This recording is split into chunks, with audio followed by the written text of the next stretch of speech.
नमस्कार। महापुरुषों का कहना है कि कविता हमें बेहतर इंसान बनने में सहायता करती है।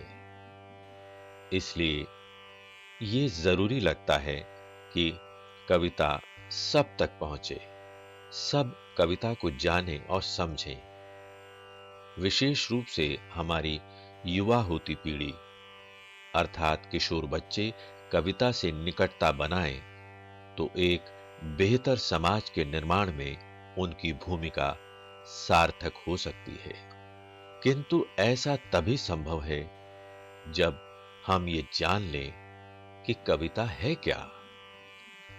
कविता का एक छोर जहां कल्पना को आकाश की ऊंचाइयों तक ले जाने की क्षमता रखता है, वहीं जीवन का यथार्थ कविता को धरातल पर लाकर खड़ा कर देता है।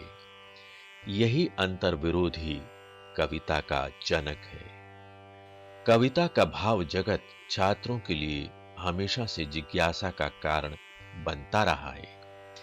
इस श्रृंखला के कार्यक्रमों में उनकी इन्हीं जिज्ञासाओं का उत्तर खोजने का प्रयास किया गया है।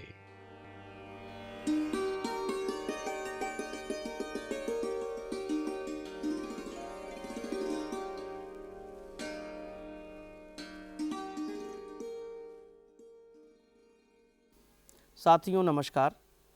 कवि और कविता श्रृंखला के अंतर्गत आज हम प्रस्तुत कर रहे हैं भक्ति काल की सगुण मार्गी शाखा के प्रमुख कवि तुलसीदास और उनकी कविता पर आधारित यह कार्यक्रम। तुलसीदास की एक कविता जिसका शीर्षक है राम लक्ष्मण परशुराम संवाद। यह कविता एनसीईआरटी की कक्षा 10 की हिंदी की पाठ्यपुस्तक क्षितिज भाग 2 में संकलित है। कविता से जुड़े हुए महत्वपूर्ण बिंदुओं पर प्रकाश डालेंगे डॉक्टर सुधीर प्रताप सिंह। डॉक्टर सुधीर प्रताप सिंह जवाहरलाल नेहरू विश्वविद्यालय के भारतीय भाषा केंद्र में हिंदी के प्रोफेसर पद पर कार्यरत हैं। भाषा साहित्य शिक्षण में उनका विशिष्ट नाम है। उनसे बातचीत कर रहे हैं डॉक्टर हरिमोहन शर्मा। डॉक्टर हरिमोहन शर्मा दिल्ली विश्वविद्यालय के हिंदी विभाग के पूर्व अध्यक्ष रहे हैं। भाषा साहित्य और शिक्षण की दुनिया में महत्वपूर्ण हस्ताक्षर हैं। आइए देखते हैं उनकी बातचीत। नमस्कार साथियों, आज हम राम भक्ति शाखा के श्रेष्ठ कवि तुलसीदास और उनकी कविता पर बातचीत करेंगे। तुलसीदास ऐसे कवि हैं जो प्रत्येक भारतीय के जन मन में चढ़े हुए हैं। उनकी कविता में लोक के अनुभव, लोक के दुख और लोक के संबंध जगह जगह उजागर हुए हैं। उनकी कविता पर और बातचीत करने के लिए हमारे साथ उपस्थित हैं डॉक्टर सुधीर प्रताप सिंह। डॉक्टर साहब, आपका इस कार्यक्रम में बहुत बहुत स्वागत है। नमस्कार डॉक्टर साहब। क्या ही अच्छा हो कि हम पहले कविता शुरू करने से पहले कवि का जीवन परिचय प्राप्त कर लें। जी, निश्चित तौर पे तुलसीदास का जन्म भी भक्ति काल के अन्य कवियों की तरह निरपेक्ष विवाद से परे नहीं रहा है, किंतु विद्वानों में मतैक है कि तुलसीदास जी का जन्म सन 1532 में बादा जिले के राजापुर ग्राम में हुआ। उनके जीवन के विभिन्न गतिविधियों के संदर्भ में भी किदवंतियाँ प्रमुख हैं, किंतु तुलसीदास भारतीय जनमानस में इसलिए विद्यमान है कि वो भारतीय परिवार, भारतीय संस्कार, भारतीय पर्व त्यौहार और मनोदशाओं के कवि हैं। यही नहीं, मार्मिक जो संदर्भ है उनका चित्रण करने में तुलसीदास सिद्धस्त कवि के रूप में हमारे सामने आते हैं। तुलसीदास की भाषा की पकड़ ब्रज और अवधि दोनों पर समान है। अवधि में जहाँ उनका मानस एक मुकाम हासिल करता है, वहीं पे अन्य रचनाएं कवितावली और गीतावली की बात करते हैं तो भाषा के बहुतेरे प्रयोग उनमें प्राप्त होते हैं। उनकी प्रमुख रचनाओं में कवितावली, गीतावली, हनुमान बाहुक, विनय पत्रिका अपना महत्वपूर्ण स्थान रखते हैं। तुलसीदास के न केवल दोहा चौपाई छंद का प्रयोग किया है, बल्कि बरवय, सोरठा, आदि छंदों का भी प्रयोग किया है उन्होंने। और संवाद की शैली मानस की प्रमुख विधा है और प्रमुख शैली के रूप में हमारे सामने उभर कर आती है। तुलसीदास की महत्ता इसलिए भी है कि लोक और शास्त्र एक साथ उपस्थित दिखाई पड़ता है। जहाँ वो आगम निगम की बात करते हैं और बोलते हैं हमें एक भी ज्ञान नहीं है, वहाँ तुलसीदास का अध्येता ये जान जाता है कि तुलसीदास न केवल वेद पुराण शास्त्र के ज्ञाता हैं बल्कि लोक संवेदनाओं की एक बेहतरीन पकड़ उनके अंदर विद्यमान है। ये है तुलसीदास की काव्य संवेदना और स्वरूप का विश्लेषण। क्या बात है। अब हम तुलसीदास की कविता पे चर्चा करेंगे। वाह, बहुत अच्छा परिचय दिया आपने डॉक्टर साहब, इससे तुलसी की कविता को समझने में मदद मिलेगी। अब हम मानस के इस प्रसंग को लेते हैं जो हमारे पाठ्यक्रम में लगा हुआ है। इस पर कुछ आप अपनी बातें रखें। ये जो पुस्तक में संकलित अंश है ये राम लक्ष्मण परशुराम संवाद से संदर्भित है।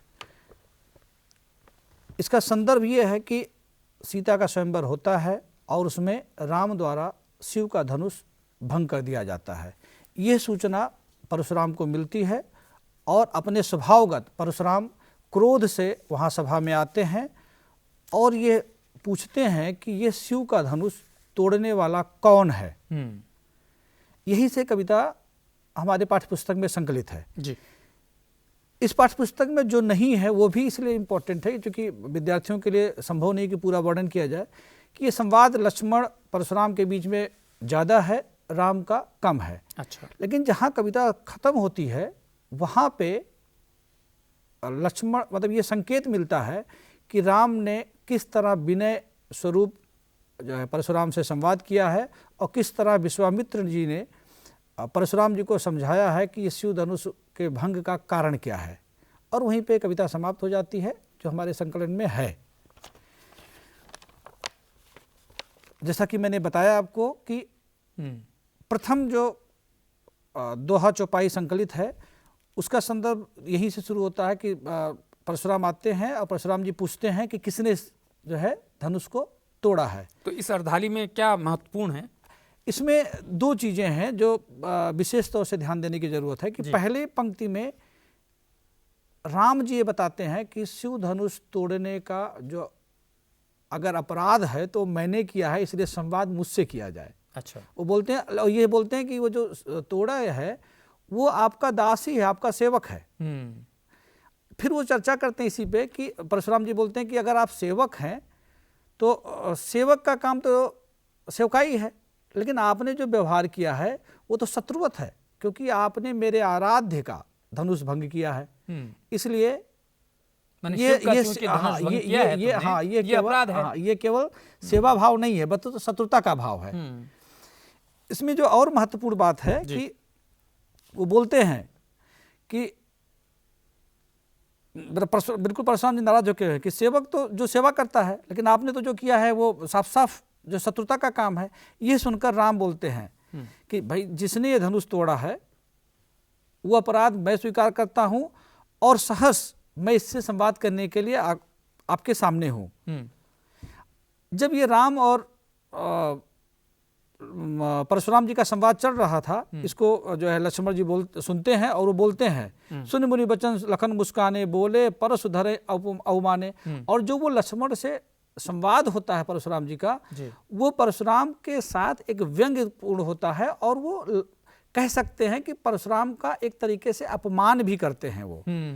और ये जो करते हैं वो बालक बन के करते हैं। इसलिए जो शैली है वो बिल्कुल संवाद शैली में बाल विनोद भी पाया जाता है। अच्छा। परंतु इससे तो वो बहुत गुस्सा हो जाते हैं ना? यही और बोल पड़ते हैं दोहे में रे नृप बालक कालवश बोलत तो इन संभार धनु ही सम त्रिपुरारि धनु विदित सकल संसार। हाँ, चूंकि इससे पहले वो बोलते हैं कि बहु नहीं तोरी लड़काई कबो ना सरिस्कीन गोसाई कि ऐसे धनुष तो मैंने बचपन में बहुत सारे तोड़े हैं लेकिन ऐसा गुस्सा तो किसी ने नहीं किया, आप क्यों कर रहे हैं। इस बात पे परशुराम का गुस्सा और तीव्र हो जाता है और वो बताते हैं कि यह बालक तुम इस धनुष की भी तुलना अपने लड़काइन में तोड़े जाने वाले धनुष से कर रहे हो। ये धनुष तो किसका है, जो त्रिपुरारि का है, त्रिपुर, वो जो तीनों लोगों जो का तीनों जो- लोग के स्वामी है उनका है। और उस धनुष की तुलना तुम अपने बचपन में तोड़े जाने वाले खेल कूद में धनुष से करते हो। हाँ। इसलिए उनका गुस्सा तीव्र हो जाता है और बोलते हैं कि ठीक। रे नृपबालक काल बस बोलत तो इन्हें संभाल, कि तुम्हें अपने काल का भी ज्ञान नहीं है, तुम्हें अपने तमीज़ नहीं मृत्यु है। का बोध नहीं है कि इस बात से तुम्हें मृत्यु दंड भी मिल सकता है। ये पहली जो दोहा है इसमें इसी बात का जो है जिक्र किया गया है। अच्छा। और विस्तार से है, लेकिन जी, इसकी चर्चा जी। और फिर हाँ, अगला अर्धाली लेते हैं। लक्ष्मण कहते हैं कि हमारे ज्ञान में सभी धनुष समान है। वो बोलते हैं, जब वो बोलते हैं कि लक्ष्मण जो है धनुष त्रिपुरारी का है, नरेश का है, शिव का है, तो बोलते हैं कि हमारे ज्ञान में तो सभी धनुष समान है। इस धनुष के भंजन से हमारा कोई नुकसान ना होगा ना हानि होगा। लेकिन मुझे एक बात समझ में नहीं आ रही है कि इस धनुष के प्रति आपका इतना आकर्षण क्यों है, और बिना कारण जाने, बिना मुझे कुछ कहे, ये आप मुझे क्यों दिखाना चाहते हैं कि इसके प्रति आपका लगाव बहुत ज्यादा है। इस बात पर मुनिवर और गुस्सा हो जाते हैं, बोलते हैं मूर्ख बालक, तुझे मेरे स्वभाव के बारे में ज्ञान नहीं है। बालक जानकर मैं तुम्हारी हत्या नहीं कर रहा हूं, क्योंकि बालक बोध में मैं तुम्हें माफ कर रहा हूं, लेकिन तुम्हें पता नहीं है कि मैं क्या हूं। मैं वो हूं जो महाज्ञानी है, ब्रह्मचारी है, और यही नहीं, ये क्षत्रिय कुल का बार बार विनाश करने वाला है। और यही के आगे बोलते हैं कि और मैंने अपने इस परशु से जो धारण किए हुए हैं, मैंने अपने इस परशु से कई बार इस भूभाग को राजाओं से मुक्त किया है, अर्थात क्षत्रिय विहीन कर दिया है। अर्थात मैंने संपूर्ण पृथ्वी को क्षत्रियों से विहीन कर दिया है। उसके बाद भी तुम मुझसे वार्तालाप कर रहे हो, बार बार मुझसे संवाद कर रहे हो कि मैंने क्या अपराध किया है। और क्या बालक तुम्हें अपने माता का भी बोध नहीं है कि अगर तुम मृत्यु का जो है प्राप्त कर लोगे तो तुम्हारी माँ के ऊपर मनोभाव पे क्या गुजरेगा। इसलिए बेहतर होगा कि तुम मुझसे इस बारे में और संवाद ना करो। अच्छा, तो इसमें डॉक्टर साहब कह रहे हैं कि भुजबल भूमि भूप बिनु कीन्ही, मैंने अपने भुजबल से भूमि को भूपहीन यानी क्षत्रिय विहीन कर दिया है। तू इस बात को नहीं जानता। इससे और आगे क्या कहना चाहता है? इससे आगे और भी बात कहते हैं जो बहुत महत्वपूर्ण है, क्योंकि एक पंक्ति मुझे बहुत आकर्षित कर रही है इसकी। जी। वो ये तो बोलते ही हैं कि तुम्हें क्या अपने माता पिता के संवेदना का भी ज्ञान नहीं है। जी। कि अगर मैं तुम्हें मृत्यु दे दूंगा तो उनके ऊपर क्या गुजरेगी। बिल्कुल। लेकिन जो महत्वपूर्ण पंक्ति एक मुझे लगती है वो है कि गर्भन के अर्भक दलन परस मोर अति घोर। हाँ, ये जो मेरा परशु है, ये केवल ना केवल क्षत्रियों से या राजाओं से भूमि को जो है पूरा मुक्त कर दिया है, बल्कि मेरे परस जो है गर्भन के अर्भक दलन, मतलब मेरे परस के ताकत को या उसके पराक्रम को गर्भ में रहने वाला बच्चा जानकर भी उसी में मृत्यु की प्राप्ति कर लेता है।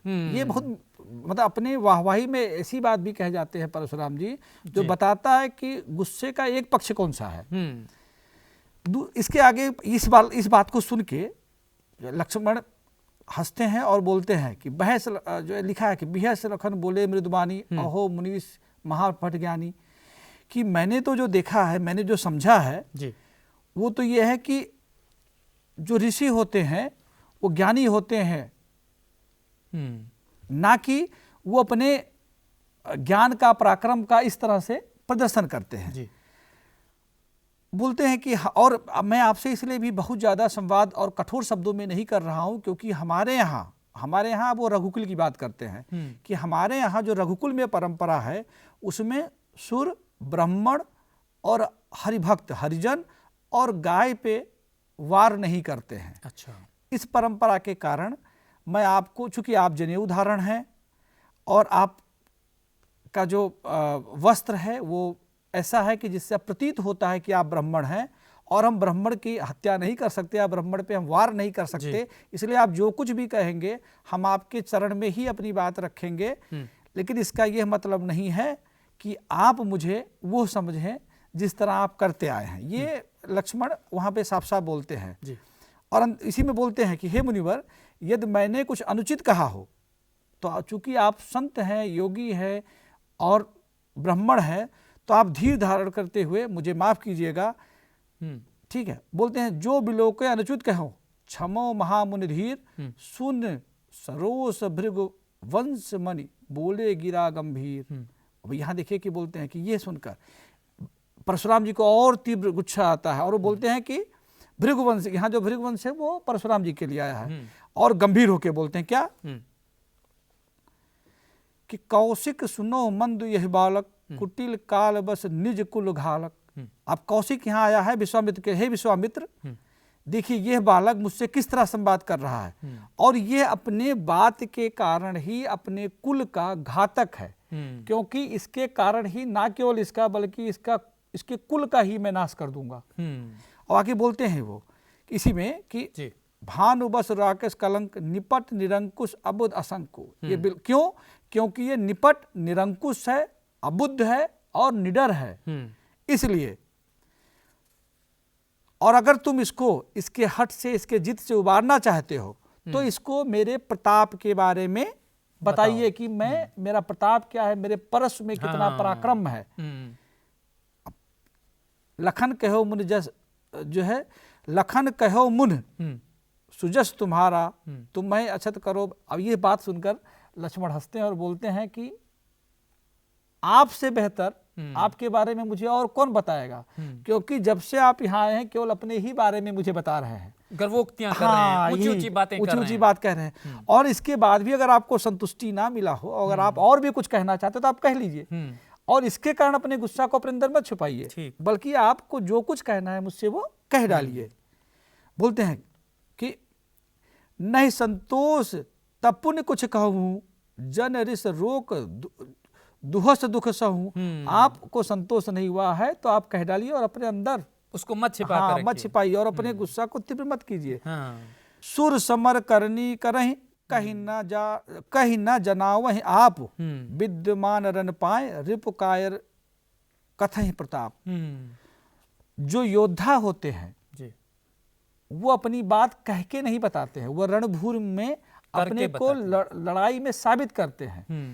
जो कायर होते हैं वो युद्ध भूमि में जाने से पहले अपनी ही बात का बखान करते हैं, अपना बखान करते हैं। तो ऐसा तो नहीं है कि आप वास्तविक रूप से जो है कायर हो और अपनी बात बखान करके मुझे डराना चाहते हो। ये बात यहाँ पे वो लक्ष्मण जी परशुराम जी को बोलते हैं।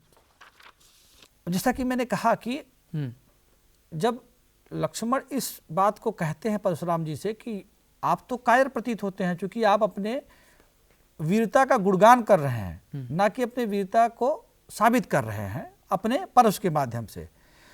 इस पे परशुराम जी को जो गुस्सा है वो अपने उनके जो संयंत्र से बिल्कुल बाहर हो जाता है, अपने गुस्से पे अपने काबू नहीं रख पाते, अपने आपे से बाहर जाते हैं और बोलते हैं कि ऐसा प्रतीत होता है कि तुमने सचमुच मृत्यु को बुला लिया है अपने पास।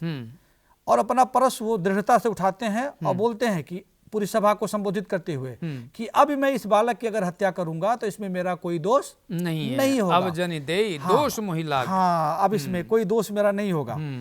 बालक जानकर कई बार मैंने इसे माफ कर दिया है।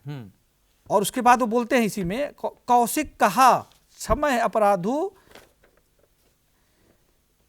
बाल दोष गुण जो गण ही न साधु, खर कुठार में अकुरन को ही आगे अपराधी गुरुदोही। वो बोलते हैं कौशिक कि विश्वामित्र अब मैं इस बालक को और क्षमा नहीं कर सकता, खर कुठार में अकुरन को ही आगे अपराधी गुरुदोही। क्योंकि जो है ये इसने ना केवल मुझे अपनी बातों से आहत किया बल्कि ये गुरुद्रोही भी है। और क्या करता है, जो उत्तर दे रहा है वो इतना कठोर और तीक्ष्ण है कि इससे मेरा क्रोध और तीव्र हो जा रहा है। बिल्कुल। और मैं इसको जो माफ कर रहा हूं वो है कौशिक, यहाँ कौशिक है मतलब जो है विश्वामित्र के लिए कि हे विश्वामित्र, तुम्हारे सील से, तुम्हारे स्नेह के कारण मैं अब तक इसको माफ करता आ रहा हूं। नाता यह काट कुठार कठोर, गुरह उरन होता ही श्रम थोरे। नहीं तो मेरा जो ये फरस है ये इतना तीक्ष्ण है और कठोर है कि एक ही बार में मैं इसकी प्राण हरण कर सकता हूं। क्या बात है। चलिए। और ये बात सुनकर विश्वामित्र मन ही मन मुस्कुराते हैं। और ये दोहा मैं जरूर पढ़ना चाहूंगा।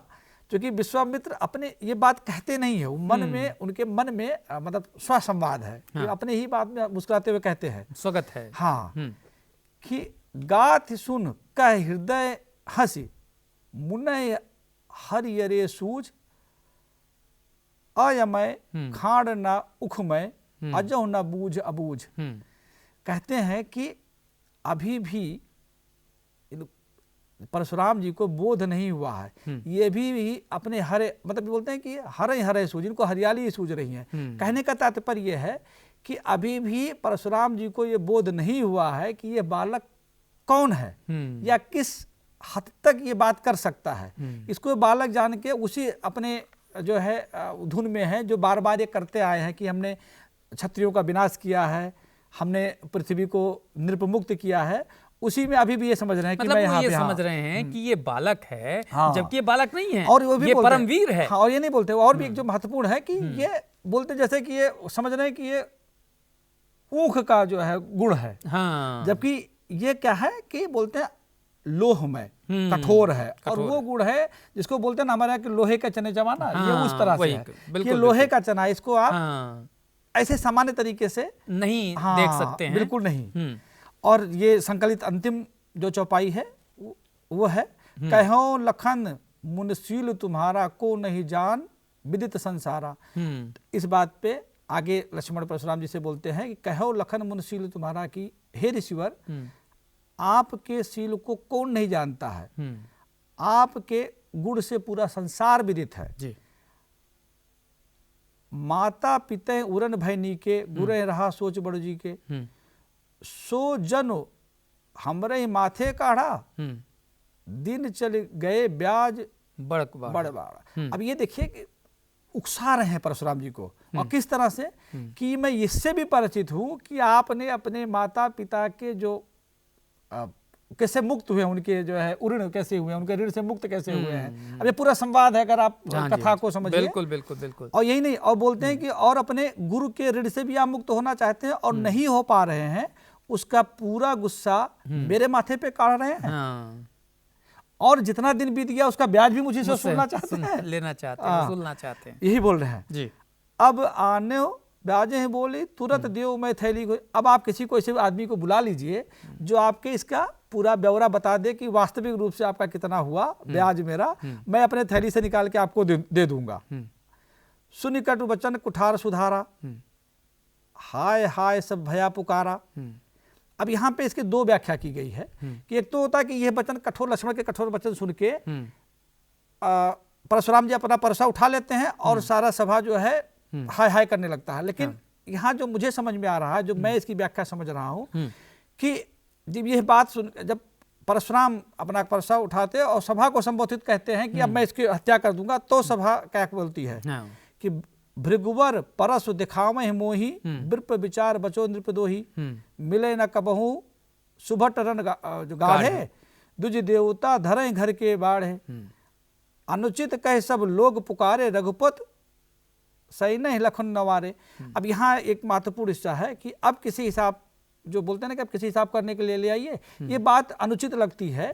अब इस पे रघुपत भी उनकी तरफ थोड़ा सा इशारा करते हैं और देखते हैं, और क्या बोलते हैं, चूंकि परशुराम अपने पूरा क्रोध में आते हैं, परस अपने हाथ में उठा लेते हैं, तो ये डर विश्वामित्र जी को भी लगता है, राम को भी लगता है कि अब लक्ष्मण जी ज्यादा बोल चुके हैं, तो इशारे में बोलते हैं कि लखन उतर आहुत सरिस भृगुवर कोप किसान, कि भृगुवर के कोप में, मतलब परशुराम जी के क्रोध में लक्ष्मण का जो उत्तर है वो आहूत या घी का काम कर रहा है। इससे उनका जो क्रोध है वो और आग का स्वरूप ग्रहण कर लेता है। क्या बात और इसलिए बोलते हैं कि बढ़त देख जल सम वचन बोले, रघुकुल भान।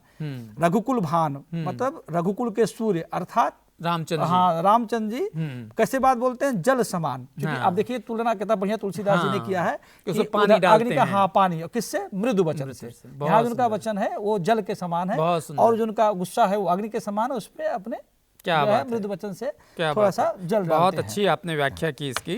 अब मैं बस संक्षेप में जानना चाहता हूं कि इसमें मूल संदेश कवि क्या देना चाहता है। इसमें एक बात जो, मतलब इस सबको देखा जाए तो दो तीन बातें समझ में आती हैं। हाँ। एक तो क्रोध का दो रूप सामने आता है। एक लक्ष्मण जो ये बताना चाहते हैं कि क्रोध का नकारात्मक रूप किस हद तक जाता है, दूसरा ये होता है कि बाल विनोद में जो क्रोध है उसका सकारात्मक रूप क्या होता है। अगर आप रामचंद्र शुक्ल जी का यहाँ जिक्र करना चाहूँगा, वो मैंने बोलते हैं परशुराम जो हैं वो अहंकारी हैं, हाँ। वो अपने अहंकार को दिखाते हैं। जी, जी, तो जी। ये शायद कवि कहना चाहता है कि अहंकार बहुत अच्छा नहीं होता है। ये तो निष्कर्ष सही है। हाँ, मतलब इसके अलावा भी हम 2-3 बात यहाँ पे कर सकते हैं। जी। एक तो ये कि क्रोध का स्वरूप क्या है हाँ, और क्रोध का परिणति क्या होगा, बिल्कुल बिल्कुल। ये जरूरी है। और जैसे मैं यहाँ पे बताया कि अहंकार का परिणत क्या होगा। आप बार बार परस तो दिखा रहे हैं, हाँ, और खुद आप अहंकार से परिपूर्ण हैं और एक बिल्कुल, बालक को बिल्कुल, दोषी मान रहे बिल्कुल। हैं। मतलब ये कि दूसरे की क्षमताओं को कम करके मत आंको हाँ। और अपने अहंकार को शांत रखो, यही सबसे बड़ी सीख हाँ। शायद और- कवि देना चाहता है इसके माध्यम और ऋषि और बालक के बीच जी, का जी। संवाद क्या है, बहुत मनुष्यता सुंदर, क्या है, ये बहुत- उसमें आता है। बहुत बार-बार। सुंदर आपने डॉक्टर साहब बहुत अच्छी व्याख्या इस बड़े प्रसंग की है, जो लक्ष्मण परशुराम का संवाद है। इसके माध्यम से आपने जो कठिन इसके कोने थे वो उद्घाटित कर दिए हैं। आप इस कार्यक्रम में आए, हमारे विद्यार्थियों को लाभ पहुंचाया, इसके लिए आपको बहुत बहुत धन्यवाद। नमस्कार जी नमस्कार। साथियों, अभी डॉक्टर सुधीर प्रताप सिंह ने कवि तुलसीदास और उनकी कविता से जुड़े हुए जिन महत्वपूर्ण बिंदुओं पर प्रकाश डाला है वह हमारे विद्यार्थियों के लिए न केवल ज्ञानवर्धक और उपयोगी है, बल्कि कविता संबंधी उनकी समझ को नए आयाम और विस्तार प्रदान करता है। फिर भी आप लोगों के मन में कोई प्रश्न, कोई जिज्ञासा हो तो आप अपने साथियों और अध्यापकों से चर्चा करें, हमें भी पत्र लिखें। हमारा पता है संयुक्त निदेशक CIET, चाचा नेहरू भवन, NCERT, श्री अरविंद मार्ग, नई दिल्ली 110016। साथियों, अब हमारा कार्यक्रम यहीं संपन्न होता है। अगले कार्यक्रम में एक अन्य कवि और उनकी कविता के साथ हम फिर प्रस्तुत होंगे। तब तक के लिए हमें आज्ञा दीजिए। नमस्कार।